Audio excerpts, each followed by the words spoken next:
இயக்குனர் சீனு ராமசாமி அவர்களை வாழ்த்தழைக்கிறோம்.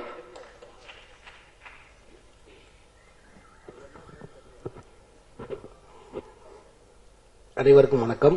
பத்திரிகை நண்பர்கள் வணக்கம்.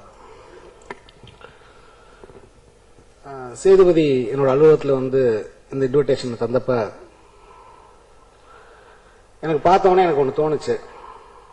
பண்ணையாரும் பத்மினியும் பண்ணையாரும் சரோஜாதேவின்னு வச்சிருக்கலாமே, இன்னும் கொஞ்சம் கிக்கா இருந்திருக்குமே, ஏன் பண்ணையாரும் பத்மினியும் வச்சிருக்காங்க அப்படின்னு எனக்கு தோணுச்சு. ஒரு பண்ணையார் கிளாசிக்கல் டான்ஸ் ஏதாவது விரும்புவார் போல தெரியுது, அதனால பண்ணையாரும் பத்மினியும் டைட்டில் வச்சிருக்காங்க அப்படின்னு நினைச்சேன். அப்புறம் தான் அசிஸ்டன்ட் சொன்னாங்க, இல்ல சார் இது கார் சார் அப்படின்னாங்க. நம்ம Padmini car, premium Padmini car sir அப்படின்னா. பத்மினி காரா? அதோட எனக்கு ரொம்ப சந்தோஷமாயிருச்சு. ஏன்னா என்னோட தாத்தா டிரைவரு, எங்க மாமா டிரைவரு, எங்க வீட்டில் நிறைய பேர் டிரைவர்களா வேலை செஞ்சிருக்காங்க.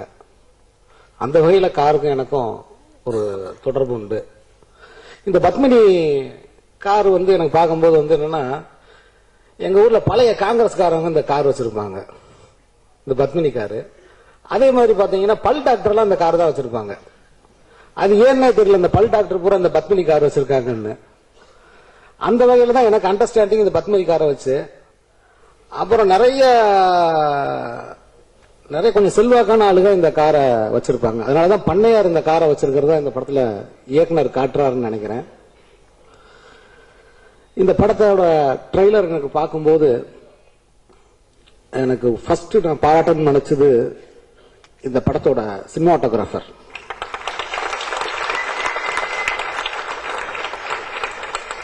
ஏன்னா நைட்டு கார் ஓட்டிட்டு போயிட்டு இருக்கிற விஜய் சேதுபதியோட முகத்துக்கு லைட் போட்டிருந்தாரு, அந்த முன்னாடி ஒரு லைட் ஒன்று போட்டிருந்தாரு. போட்டோகிராஃபி ரொம்ப எக்ஸலண்டா இருந்துச்சு. அதே மாதிரி பாடல்கள் எல்லாமே கவனிச்சு கேட்கிற மாதிரி இருந்துச்சு. வரிகள் முதல்ல வெளியில கேட்டுச்சு. அமரர் வாலி அவர்களுடைய வரிகள் வெளியில கேட்கிற மாதிரி இசையமைச்ச அந்த இசையமைப்பாளருக்கு என்னுடைய பாராட்டுக்கள்.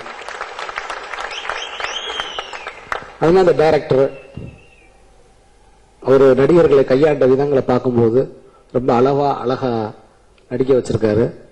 அந்த இயக்குனருக்கு என்னுடைய வாழ்த்துக்கள்.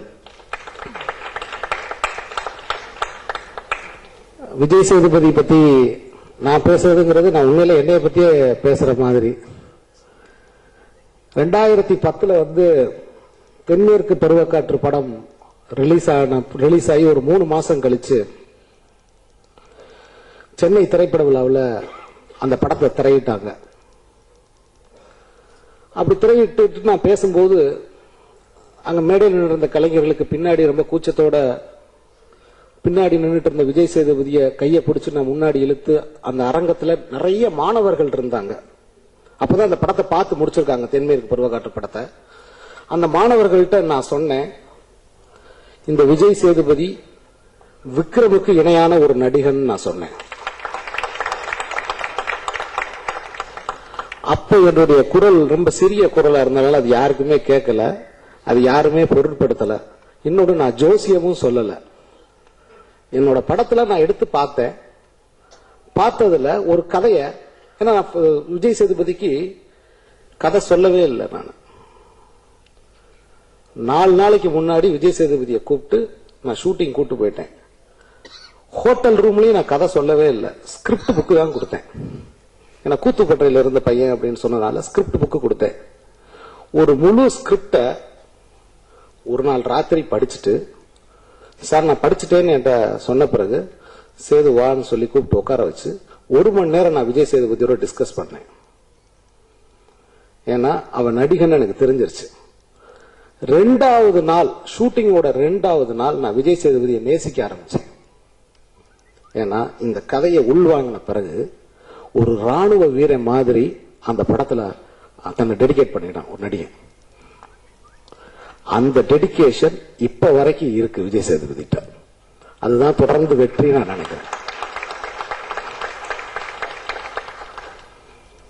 அதான் அந்த வெற்றிக்கணும். ஒரு ஸ்கிரிப்டை உள்வாங்கிக்கிற தன்மை, அப்புறம் அந்த ஸ்கிரிப்டுக்கு நம்ம எந்த அளவுக்கு நியாயமா இருக்கணும் அப்படிங்கிற அந்த ஸ்கிரிப்டுக்கு ஒரு நடிகை செய்யற அன்பு, அதை விஜய் சேதுபதியில பார்த்தேன்.